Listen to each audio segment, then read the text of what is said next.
Erik Larsen is back writing at Marvel along with Spider-Man Noir. Let's talk about it in this video.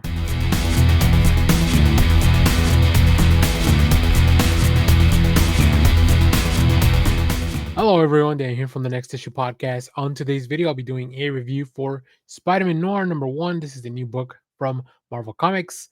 This is written by Erik Larsen with art by Andrea Briccardo, Rachel Rosenberg on colors, letters by Joe Sabino, and we'll take a look at all the covers later on in this video. In this book, brush up on the coolest Spider Man before he hits the small screen. Spidey legend Erik Larsen puts on his writing hat to reinvent Spider Man like he did with the original.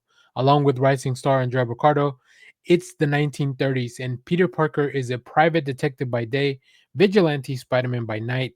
Things were going well until a certain dame walked into his office and asked Peter to solve a case, the case of her father's murder. The dame's name, Gwen Stacy. This case may not only break Georgia Stacy's police department, but also Spider-Man himself. So going into this book, I was pretty excited because of a few reasons. First of all, I like Spider-Man Noir. I really like the character, especially not so much really like the reinvention that the movies did for him. I think they really revitalized that character. Earlier runs of Spider-Man Noir, they're a little bit more gritty, a little bit more edgy. Maybe not exactly what I want, but I think the movie did such a good job of kind of turning that noir trope on its head and making like being a little bit self-aware of it, making a little bit fun of it. Of course, having the voice of Nicolas Cage really helps. Now, I don't know exactly when the Spider-Man Noir TV show will be coming out, but either way, this is a great way to kind of catch up and refamiliarize myself with the character. The other thing, of course, Erik Larsen, a legendary comic creator. So why would I not want to pick up a comic? Andrea Boccardo's been working on a lot of really cool stuff, and I think, along with the art team, they deliver this really interesting mix.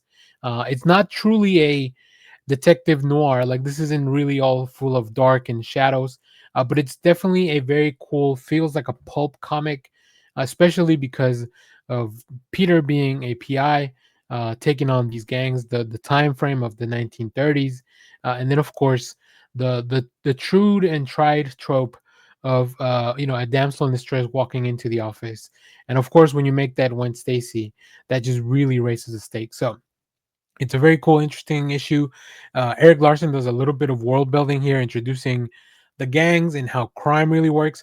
A lot of this comes from Peter's own narration, which is definitely a very detective noir type of trope.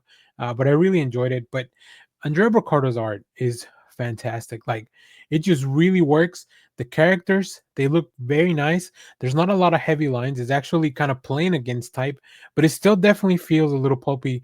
It reminds me a little bit of a Rocketeer comic book. And I think that's the kind of mood and feeling that you want to go for in a book like this.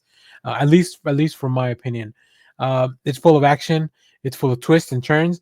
And then, of course, when you get to the last page and you realize what you're really in for, I think it all really pays off very well, and it all really works out. So very, very excited to see where the story is going to go.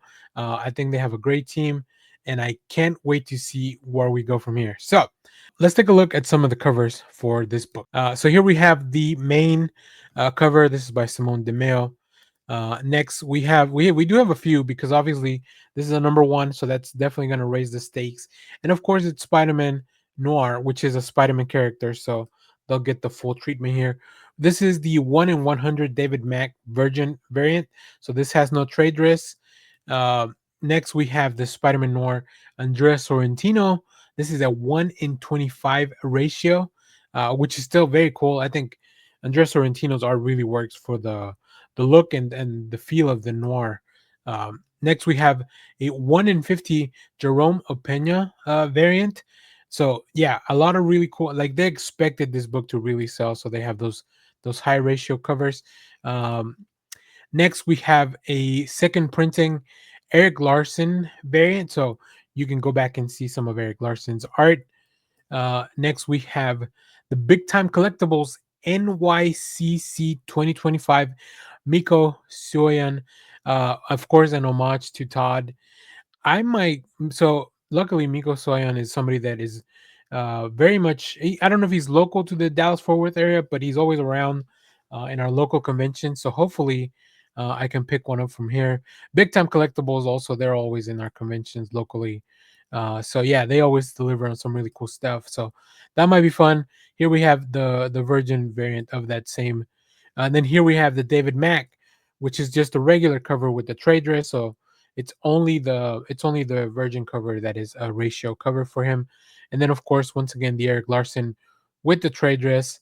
And then we're back to our first cover. So, yeah, really interesting stuff. A very cool, very pulpy story. Like, I love the mystery, I love the feel of it. So, they really managed to capture that. And I think it really works for this. And I think it'll really work for the future of the series like this. So, if you're, like I said, if you're a fan of things like The Rocketeer, I think this might be right up your alley because this really is just like what if the Rocketeer was Spider-Man, kind of.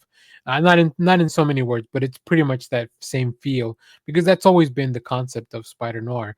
Just like I said before, it was a little bit more violent, a little bit more in a little bit more of intrigue, a little bit more drama, and then of course the art was a lot darker and a lot more of that heavy, heavy ink feeling. So, as always, if you have read this book, let me know what you thought about it down in the comments, and of course, stay tuned.